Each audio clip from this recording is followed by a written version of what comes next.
दोस्तों, अगर आप अंधभक्तों को गधा कहते हैं तो यहां पर मैं आपको बता देना चाहता हूं कि अंधभक्तों को प्लीज कृपया करके गधा कहना बंद कर दीजिए, क्योंकि अंधभक्तों को गधा कहना गधों के लिए एक बहुत बड़ी बेइज्जती है।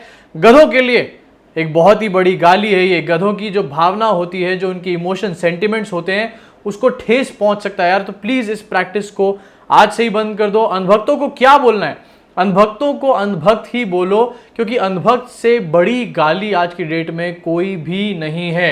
अंधभक्त को कुछ भी बोलना किसी और शब्द के लिए गाली बन सकती है, किसी और क्रीचर के लिए गाली बन सकती है। आज की वीडियो में हम लोग बात करेंगे अंधभक्तों के बारे में, लेकिन पहले बात करेंगे अंधभक्तों के आकाओं के बारे में, उनके बारे में जिनकी वजह से अंधभक्त जो है हर टाइम छलांगे मारते रहते हैं, कूदते रहते हैं। सबसे पहले वर्चुअल शाह यानी कि अमित शाह, हमारे देश के होम मिनिस्टर, जिन्होंने वर्चुअल रैलीज का एक दौर शुरू कर दिया है। बिहार, उड़ीसा, ऐसा लग रहा है कि इनके लिए मानी कोरोना खत्म हो चुका है, कोई प्रॉब्लम ही नहीं है।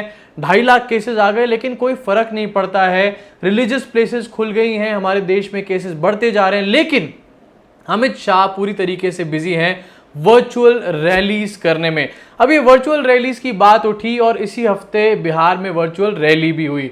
वर्चुअल रैली जब हुई तो उसमें एक खबर सामने आई, जहां पर अमित शाह ने इस चीज को रिवील किया था कि 72,000 एलईडी स्क्रीन्स लगाई जा रही हैं बिहार में वर्चुअल रैली करने के लिए। अरे अरे अरे सर, 72,000 स्क्रीन्स आप लगा सकते हैं वर्चुअल रैली करने के लिए, लेकिन लॉकडाउन के पूरे समय में आप कहीं दिखाई नहीं देते जब माइग्रेंट लेबरर्स की बात आती है। अब जरा सी कैलकुलेशन, क्योंकि अंधभक्तों का मैथ से दूर दूर तक कोई वास्ता नहीं है, अंधभक्तों का मैथ से कोई लेना देना नहीं है, पढ़ते लिखते वो लोग हैं नहीं। तो छोटी सी कैलकुलेशन एक करके आपको यहाँ पर बता देना चाहता हूँ। पुण्य प्रसून वाजपेयी जी की वीडियो से ये कैलकुलेशन मैंने निकाली है। बहुत ही ग्रेट वीडियो है, उसका लिंक भी मैं नीचे डाल दूंगा, अगर आपने नहीं देखी होगी तो उसको भी देख लेना जाके।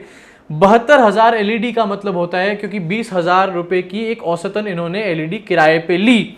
अब लोग कहेंगे कि 20,000 रुपए की एलईडी किराए पे क्यों ली?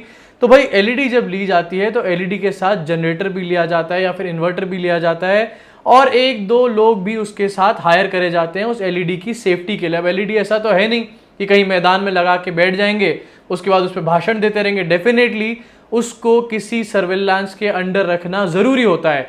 तो 20,000 रुपए एक एलईडी का भाड़ा आता है। एक एलईडी के अंदर अगर आप एलईडी लगाते हैं किसी भी जगह पर बिजली के साथ, इंटरनेट के साथ, तो उसका 20,000 रुपए के आसपास भाड़ा आता है। अब 20,000 रुपए को आप 72,000 एलईडीज लगाई हैं, उससे मल्टीप्लाई कर दीजिए।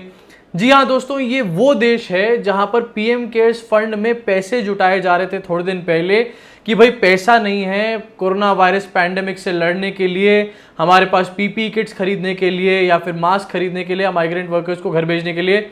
उस देश में 72,000 इंटू 20,000 यानी कि 144 करोड़ लगभग रुपए खर्च करे जाते हैं सिर्फ एक वर्चुअल रैली को अंजाम देने के लिए। अब बड़ी बात यह है कि भाई वर्चुअल रैली से बिहार को आखिरकार मिला क्या? क्या बिहार को वो स्पेशल इकोनॉमिक पैकेज मिल गया जो वादा जिसका करा गया था? क्या बिहार में जो हर साल बुखार आता है, एंसेफेलाइटिस, वो खत्म हो जाएगा इस 140 करोड़ से? या बिहार की जो बेरोजगार जनता है, जो युवा है बेरोजगार, उसको कुछ इससे रोजगार मिल जाएगा? या वो माइग्रेंट लेबरर जो वापस अपने घर गए हैं, उनको इससे कोई सहायता मिलेगी? नहीं। इससे सिर्फ एक काम होगा कि बिहार की जनता के बीच में झूठ फैलाया जाएगा, बिहार की जनता को बढ़ चढ़ के नए नए जुमले सुना दिए जाएंगे। थोड़ी सी और कैलकुलेशन में आगे बढ़ते हैं तो पता चलता है कि भाई जब हम माइग्रेंट लेबरर्स अपने घर जा रहे थे तो एक टिकट की बात बहुत आई, और ये आया कि टिकट के पैसे माफ कर देने चाहिए। माफ नहीं करे सरकार ने, टिकट के पैसे वसूले, और टिकट की वसूली में भी कई भाजपा के नेताओं ने जबरन वसूली करने का भी काम करा। अहमदाबाद में, गुजरात में, अलग अलग हिस्सों में देखा गया, न्यूज भी इसकी सामने आई। तो 600 रुपए की औसतन टिकट थी सूरत से लेकर, और अगर हम बिहार जो ट्रेनें जा रही थी उसकी बात करें तो 600 रुपए की टिकट उसमें चार्ज करी गई। अब अगर 144 करोड़ को मैं 600 के साथ रख देता हूं, 600 रुपए की टिकट के साथ रख देता हूं, तो क्या आप जानते हैं कि कितने माइग्रेंट लेबरर्स इससे अपने घर पहुंच सकते थे?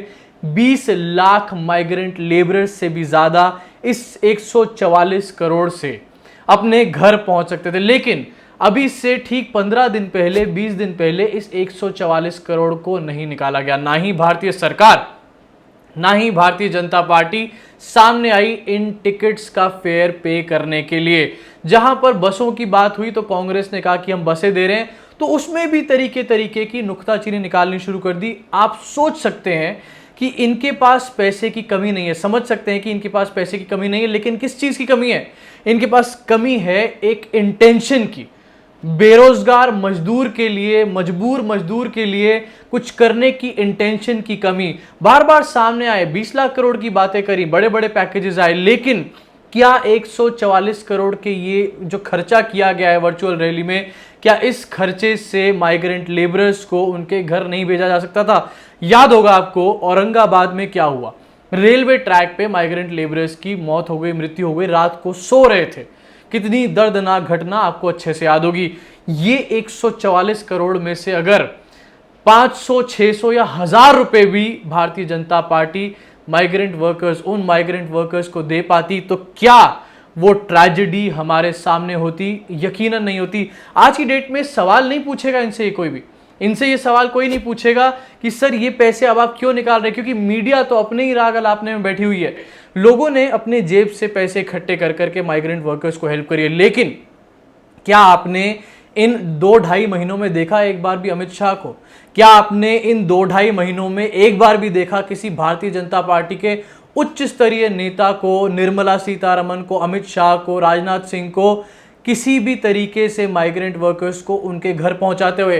राहुल गांधी को पप्पू कह कह के बहुत इन्होंने क्रिटिसाइज करा, वो इनका काम है, क्योंकि उससे ही इनकी राजनीति चलती है। अगर ये राहुल गांधी को क्रिटिसाइज नहीं करेंगे ना, तो इनका असली लेवल, इनकी असली औकात जनता के सामने आ जाएगी। और राहुल गांधी को भी क्रिटिसाइज किस बात पे करते हैं? राहुल गांधी जब ये कहता है कि देश में कोरोना वायरस आ रहा है, इससे निपटने का तरीका क्या है, इस पे क्रिटिसाइज कर देते हैं। भाई क्या गलत कहा था राहुल गांधी ने? फिर राहुल गांधी एक ग्राफ लेकर आया जिसमें बताया राहुल गांधी ने कि अनलॉक और लॉकडाउन अलग अलग देशों में कब कब हुआ, हमारे देश में कितना गलत हो रहा है, उस पर क्रिटिसाइज। सही चीजों को अगर हम क्रिटिसाइज ना करके उन पे डिस्कशन करेंगे तो राहुल गांधी मैटर नहीं है, देश की जनता मैटर है, देश की जनता का फायदा होगा। अंधभक्तों, ये बात तुम समझ लो। अब आगे मैं बढ़ना चाहूंगा। बिहार को कुछ मिला नहीं इस रैली में से। होम मिनिस्टर गायब थे पूरे टाइम। कोरोना वायरस पे उनसे पूछा गया, कोरोना वायरस पे सवाल किया गया, तो होम मिनिस्टर साहब ने कहा कि कोरोना वायरस पे बहुत सारी तकलीफें हुई हमारे को, लेकिन अपोजिशन ने क्या किया? अरे अरे भाई, सही तो कह रहे हैं हमारे देश के होम मिनिस्टर, अपोजिशन ने किया ही क्या कोरोना वायरस पे? ना ही अपोजिशन ने कोई नए हॉस्पिटल बनवाए कोरोना वायरस के लिए, ना ही अपोजिशन ने कोई बेड्स बनवाए कोरोना वायरस के पेशेंट्स के लिए, ना ही अपोजिशन ने कोई पुलिस का इंतजाम किया अलग अलग शहरों में लॉकडाउन के समय पे, ना ही अपोजिशन ने किसी भी तरीके की कोई रेलगाड़ियां चलाई। करा ही क्या है अपोजिशन ने? अमित शाह ये पूछ रहे हैं। मुझे लगता है कि एक बार ये पूछने से पहले अपने गिरेबान में अगर झांक लेना हमारे देश की सरकार, तो शर्म से पानी पानी हो जाएगी। आगे बढ़ते हैं। इससे अगली जो बड़ी खबर हमारे पास अभी रिसेंटली आई वो ये थी कि जो बेहोश मिश्रा, कपिल मिश्रा नाम का एक आदमी, बिल्कुल फूहड़, निहायती बेवकूफ़ आदमी, जिसको 1 रुपए की भी अकल नहीं है, ये आदमी जो है, इसके ऊपर चार्जशीट में इसका कोई जिक्र नहीं करा जाता। चार्जशीट दाखिल करी फिर से कल दिल्ली पुलिस ने, और दिल्ली पुलिस ने इस चार्जशीट में एक टाइमलाइन भी दी। दिल्ली के दंगों से पहले की जो जो घटनाएं थी, उसमें जामिया की घटना थी, उसमें शाहीन बाग जब शुरू हुआ प्रोटेस्ट उसकी घटना थी, सारी उसमें घटनाएं थी। मतलब एक कहीं कुत्ता भी मर गया होगा उसकी भी घटना उसमें डाल दी होगी, लेकिन कपिल मिश्रा की वो भड़काऊ भाषण मौजपुर में दिया हुआ, उसका कोई भी जिक्र नहीं था। 23 तारीख को ये भाषण कपिल मिश्रा ने दिया था और पीछे डीसीपी खड़े हुए थे। आयरनी ये है कि पीछे एक डीसीपी खड़ा हुआ है और पुलिस की चार्जशीट में इस भड़काऊ भाषण का बयान नहीं दिया जाता। अब अगर मैं इसको ये ना मानूं कि हमारे देश की जो सरकार है वो चेरी पिकिंग करके टारगेटिंग कर रही है दंगों के नाम पे एक स्पेसिफिक मजहब के साथ, तो और मैं इसको क्या मानूं? क्योंकि अगर ये निष्पक्ष होता, ये अनबायस्ड होता, तो बेहोश मिश्रा कम से कम चार्जशीट में तो उसका नाम आता। यहाँ तो चार्जशीट में भी उसका नाम नहीं है। पायल रोहतगी, एक और अंधभक्त, उन्होंने आज एक वीडियो शेयर करी है। उन्होंने कहा कि मेरा ट्विटर अकाउंट डिलीट हो गया है और उसको सस्पेंड कर दिया है 1 हफ्ते के लिए, और ट्विटर जो है ये कॉन्स्पिरेसी कर रहा है, और हमारे बाहर के देश की जो ऐप्स हैं ये हमारे देश के साथ कितने कॉन्स्पिरेसी कर रहे हैं ये देखिए आप, एक्सपोज कर रही हूँ। ये इनका अकाउंट सस्पेंड इसलिए करा गया क्योंकि ये महिलाओं को गाली देने का काम कर रही थी। ऐसी गालियां जो इन्होंने इस वीडियो में भी दी, लेकिन मैं यहां पर नहीं दे सकता, नहीं बोल सकता। किसी को भी गाली देना, जैसे कि मैं बता रहा हूं, गाली देना बहुत गलत है और महिलाओं को तो स्पेशली बहुत ही ज्यादा गलत है। एक तरफ हम कहते हैं भारत माता की जय, एक तरफ हम कहते हैं हिंदू धर्म में माँ को और महिला को कितना ऊपर रखा गया है, वहीं आप महिलाओं के लिए ओछी गंदी बातें करते हैं। सफूरा जरगार को टारगेट करके, स्वरा भास्कर को टारगेट करके किस तरीके की हिपोक्रेसी आप दिखाना चाहते हैं, मुझे समझ नहीं आता। आखिरी खबर जिसके साथ मैं इस वीडियो खत्म करूंगा वो है चाइना। अजय शुक्ला एक पत्रकार हैं, उन्होंने एक आर्टिकल लिखा है। उन्होंने बताया कि चाइना 60 किलोमीटर अंदर आ चुका है इंडिया में और उस जगह को घेर कर बैठ चुका है। और इंडियन गवर्नमेंट, इंडियन आर्मी की यहां पर बात नहीं करूंगा, आर्मी के ऊपर क्वेश्चंस भी नहीं उठा सकता मैं, लेकिन इंडियन गवर्नमेंट इसके बारे में कुछ भी नहीं कर रही है। आज मैं पूछना चाहता हूं कि लाल आंख वाले भाई साहब, लाल आंख वाले प्राजी, किधर हो आज आप? क्योंकि आज आप जब कह रहे थे थोड़े समय पहले, कुछ सालों पहले, कि चाइना को उसकी भाषा में जवाब देना चाहिए, पाकिस्तान को उसकी भाषा में जवाब देना चाहिए, चाइना को लाल आंख दिखानी चाहिए, तो भाई चाइना 60 किलोमीटर अंदर घुस गया।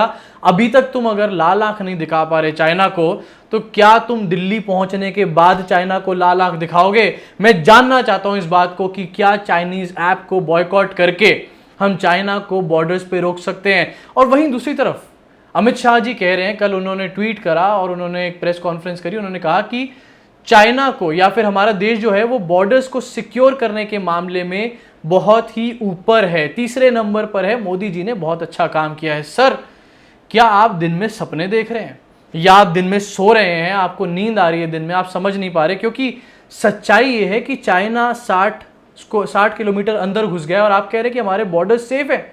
आप इस चीज को एक्सेप्ट भी कैसे कर सकते हैं? कहां है आपकी लाल आंख? मैं इस पे हंसूं या रहूं, मुझे समझ नहीं आता। मेरे देश के साथ हो क्या रहा है आज की डेट में? अच्छा मजाक कर रहे हैं आप लोग हमारे देश के साथ। राहुल गांधी से राजनाथ सिंह, जो हमारे देश के डिफेंस मिनिस्टर हैं, वो सवाल पूछ रहे हैं, भाई राहुल गांधी कौन है? राहुल गांधी डिफेंस मिनिस्टर है, होम मिनिस्टर है, होम सेक्रेटरी है, कोई अधिकारी है? राहुल गांधी है कौन जो तुम उससे सवाल पूछ रहे हो? तुम सरकार में बैठे हो और सवाल जो है उन लोगों से पूछ रहे हो जो सरकार में है नहीं। किस तरीके की ओछी राजनीति, ओछा मजाक हमारे साथ हो गया, मुझे तो समझ में नहीं आता। उन लोगों को ना पकड़ पकड़ के उनसे सवाल पूछना चाहिए 2019 में, जिन लोगों ने इनको वोट किया है। अभी के लिए इस वीडियो में इतना ही। अगर आपको वीडियो पसंद आई हो तो शेयर करना, अगर नहीं भी पसंद आई हो तो भी करना, क्योंकि सच्चाई तो पता चले कम से कम लोगों को। और अगर आपको मेरा काम पसंद आया तो नीचे डिस्क्रिप्शन में पेट्रेन का लिंक है, वहां जाके आप लोग मुझे सपोर्ट कर सकते हैं। इंस्टाग्राम पे मैं रेगुलरली कंटेंट अपलोड कर रहा हूं, वहां जाके आप लोग मुझे फॉलो कर सकते हैं और उस कंटेंट का मजा उठा सकते हैं, उसको देख सकते हैं। अभी के लिए सिर्फ इतना ही। धन्यवाद।